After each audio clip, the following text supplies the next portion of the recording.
Assalamualaikum warahmatullahi wabarakatuh. Waalaikumsalam warahmatullahi wabarakatuh.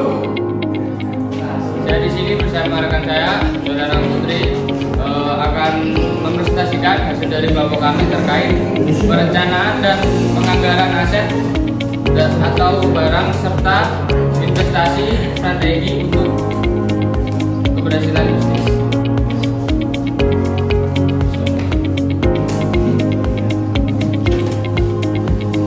Terkait menentukan kebutuhan aset. Keputusan manajemen aset yang menyangkut pengadaan, penggunaan, dan penghapusan aset dibuat dalam suatu kerangka perencanaan pelayanan dan finansial yang terintegrasi dan dalam konteks kebijakan dan prioritas alokasi seluruh sumber daya pemerintah. Kebutuhan akan suatu aset secara langsung berhubungan dengan ketentuan pelayanan. Investasi yang dilakukan oleh pemerintah itu berbagai sektor, mulai dari infrastruktur, pendidikan, kesehatan, hingga pariwisata.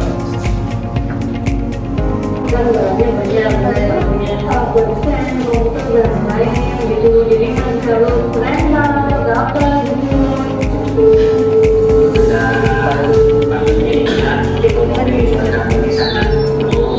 Perencanaan aset meliputi penilaian terhadap aset-aset yang telah ada dan perencanaan pengadaan dibandingkan dengan kebutuhan penyediaan pelayanan. Dalam ada strategi penyediaan pelayanan, semua entitas bertanggung jawab untuk mengembangkan penyediaan pelayanan yang mengurangi atau berisi permintaan atau pengadilan bagi suatu entitas untuk menggunakan aset sebagai percobaan. Ada mengevaluasi aset. Seluruh aset yang saat ini sedang digunakan untuk memberikan pelayanan perlu diidentifikasi dan dibuatkan suatu daftar atau register. Yang kedua ada pengadaan yang sedang ongoing, yaitu penentuan aset-aset yang telah ada harus mencakup aset-aset yang masih dalam Ada penerimaan, penyimpanan, dan penyaluran aset. Penerimaan aset terdiri dari 3, yaitu identifikasi sumber aset yang masuk, verifikasi keadaan ya, baik, ini mungkin agak keluar dari videonya, tapi masih sejalan sama apa yang ditanyakan oleh Ahmad. Kan investasi pemerintah kan ini badan ekonomi, ada juga di bidang pendidikan. Tentu yang PDB itu kan termasuk di pemerintah. Saya kemarin itu ada berita bahwa mahasiswa PDB itu mereka dikeluarkan di luar negeri. Mereka nyaman kerja di luar negeri, tidak kembali ke Indonesia. Nah itu bagaimana Tentang pengelolaan aset, coba nanti Anda tanya pada dosen praktikum asetnya. Ini bagaimana ceritanya ini barang-barang dari ruangan kelas kita ini? Sudah pernah disinggung. Apa? Gimana penjelasannya? Suruh tanya ke bapak. Iya pak. Nah, gimana ini ceritanya ini? Ya? Ada tetangga saya di Sumatera Barat sudah 20 tahun pensiun, tapi mobil dinas masih di tangan itu.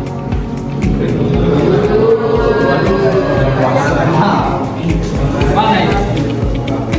Rezeki. Sampai mobil itu juga tidak diapa-apakannya, tidak dirawat, tidak dicat ulang. Itu seperti saya lihat 20 tahun yang lalu ketika bapak produktif masih seperti video, tapi masih terpasang lampu merah. Aset-aset kita itu memang belum terkelola dengan baik, terutama oleh pemerintah daerah. Mana aset-aset di daerah itu yang tidak tercatat dengan baik? Apalagi menerapkan teori-teori tentang manajemen aset. Misalnya teori pengembangan aset. Aset kalau sudah tidak berkembang, kalau nilainya akan turun, dianggap akan terus turun, ya asetnya dihilangkan saja. Bisa ditanya deh.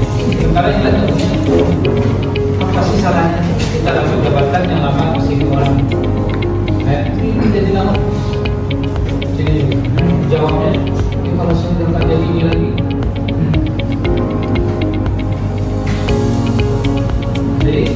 pejabat dia 5 tahun, 7 tahun, 8 tahun.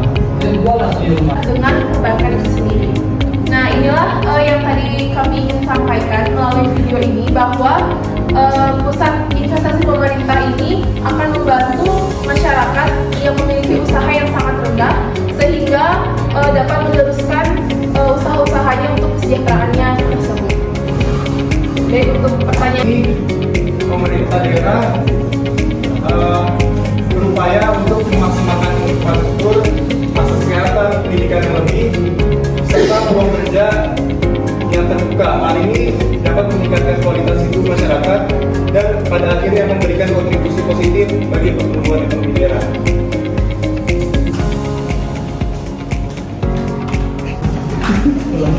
Merupakan rangkaian kegiatan dalam memenuhi kebutuhan dengan memperhatikan kemampuan atau ketersediaan keuangan daerah, perencanaan penganggaran untuk memenuhi kebutuhan daerah harus Ada tindakan-tindakan khusus seperti membeli aset baru yang diperlukan, menjual aset yang lebih dan mengoperasikan dan memelihara aset secara penting. Selanjutnya proses perencanaan aset. Yang pertama yaitu menentukan kebutuhan aset. Kebutuhan akan suatu aset secara langsung berhubungan dengan ketentuan pelayanan. Perencanaan aset untuk aset yang memiliki kapasitas lebih atau melebihi kebutuhan. Yang ketiga mengembangkan strategi aset. Strategi aset terus dipertimbangkan sebagai cara pencapaian hasil yang diinginkan dan mencakup evaluasi biaya, manfaat dan risiko dari masing-masing cara. Di samping itu juga harus mempertimbangkan metode-metode yang mungkin diterapkan dan manfaat dari keterlibatan.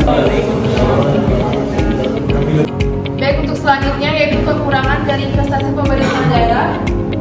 Yang pertama yaitu adanya keterbatasan anggaran. Yang kedua, rendahnya efisiensi dan produktivitas investasi. Yang ketiga, birokrasi yang lambat, ini akan menimbulkan banyaknya korupsi. Dan yang terakhir, ketidakjelasan rencana dan tujuan investasi.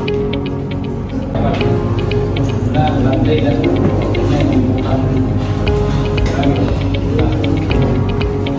kalau asetnya tidak mungkin berkembang, ya hanya merugikan saja, asetnya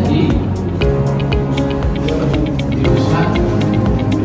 Tetapi itu tetap melalui